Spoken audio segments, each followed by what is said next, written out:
बालेश्वर जिला जलेश्वर ब्लॉक अंतर्गत सांतिया स्थित नेहरू स्टेडियम रे सांसद खेल महोत्सव उद्घाटित हो जाइछि।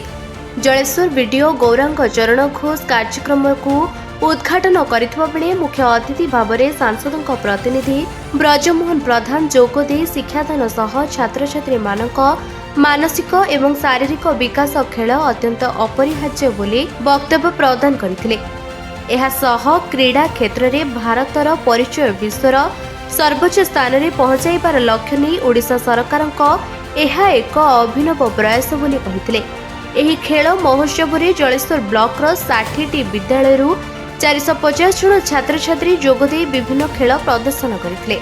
आज जलेश्वर ब्लॉक स्तरीय सांतिया पड़िया जो सांसदों निर्देश क्रमे आज जो खेल महोत्सव आयोजन करा जायछि यार आभिमुख्य बा लक्ष्य होउछि युवा शक्ति को गोटे खेल माध्यम गोटे उत्साह सृष्टि करवा देश में केमती भाईचारा एकता केमती सृष्टि पारिबो युवक माने ये खेलरू बहु किसी जमी शिक्षा लाभ करेंगे निजे केमती आत्मनिर्भरशील हो पारे एवं जड़े सुस्थ युवक जो मनीष जो सुस्थ हम देश निश्चित भाव में सुस्थ तेणु यही प्रकार आभिमुख्य रखी आमर प्रिय सांसद आज सारा जिले में प्रति ब्लॉक रे ए खेल आयोजन करा जायछि।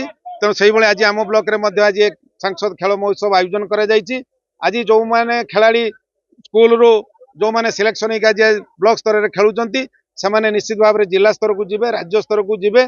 तेणु आज ये खेलू बहुत किसी युवा शक्ति मैंने आज शिक्षा लाभ करेंगे कहीं आम होती देशर भविष्य। तेणु यही प्रकार आभिमुख्य लक्ष्य नहीं सांसद खेल महोत्सव आयोजन कर। जलेश्वर जगत कुमार गिरी रिपोर्ट निरपेक्ष न्यूज।